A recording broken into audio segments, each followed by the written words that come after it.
Hey y'all, it's Carrie and I'm back with another video. If you hear, someone in the background, that's the Dandada, the top shutter, Noah, or Get Girl by the Hour. He woke up, but I still wanted to film this video for you guys. So this is a Diary of a Jamaican YouTuber video. So what I want to talk about is dealing with disappointment. This is something that I struggled with when I was younger, but as I grew older, I learned how to better deal with it. And like the reason why I wanted to talk about this is because recently, like the last couple of days, I've been trying to talk to someone that's been dealing with disappointment and they're really taking it hard. And I just wanted to make this video so that, for other persons out there who are dealing with disappointment, they can have some ideas of how to deal with it and how I dealt with my disappointments. So when I was younger, growing up, there was this figure in my life. I don't want to say any names. There was this figure in my life, and this person would always break promises to me, and it was so disappointing, so heartbreaking. And which is one of the reasons why now I don't make promises I can't keep, and I don't want people to make promises to me if I know that they won't keep those promises.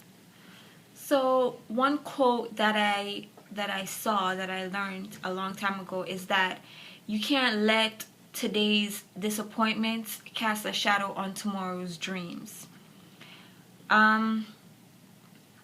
Whenever you experience disappointments, whenever you have letdowns, whenever somebody lets you down, whenever things doesn't go your way, it's not the end of the world.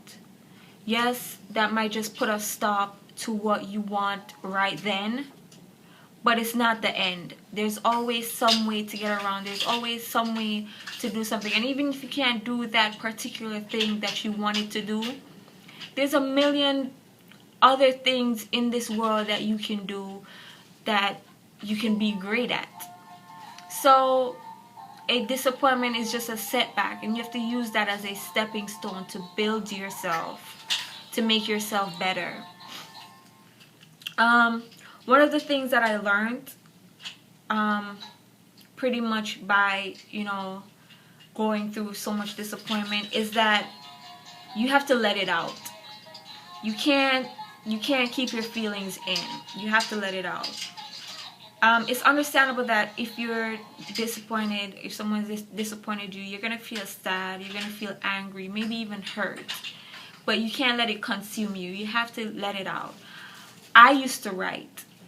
That's how, even now, that's how I deal with my problems. If I'm upset about something, instead of me going and cursing somebody out or punching them in the face, I just get a pen and I get my notebook and I write. I write all my feelings out. And sometimes I used to burn it.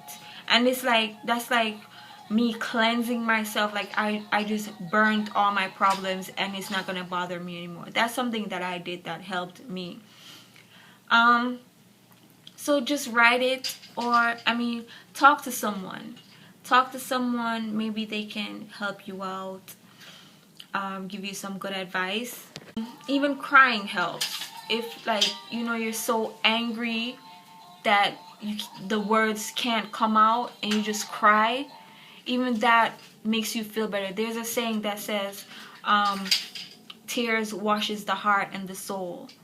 So if you cry, trust me, that will help you to feel a whole lot better, and it will help you to release some of that anger that's built up, some of that sadness, some of that hurt, and then you're able to think a little bit more clearly. Try to avoid lashing out on anyone, even if it's that person's fault, even if they're the ones that disappointed you. Try to avoid lashing out on them, because it won't help your situation at all. It will not. And especially if this is someone that's close to you that disappointed you, lashing out on them is going to put a strain on your relationship with that person. And you don't want to do that, because at the end of the day, you're going to get over your disappointment. You're going to get over your anger and your hurt. And chances are you're probably still going to want this person to be in your life. So don't lash out. I know it's going to be the first thing that you think to do, but it's not the best.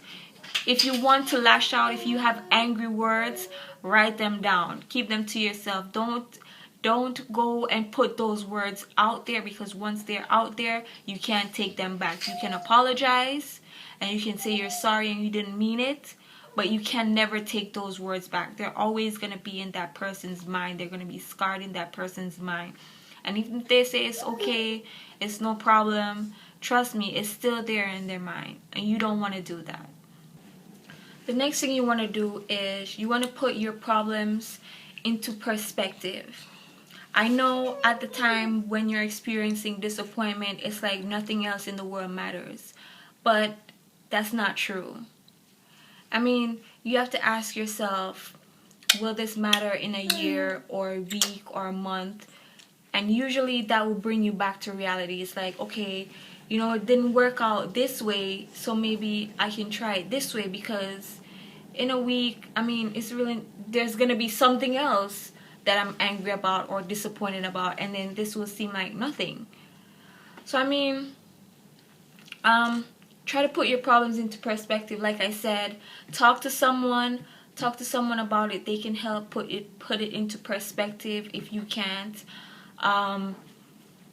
Avoid writing it on social media. Avoid using angry words on social media, because even if you delete it, it's still there.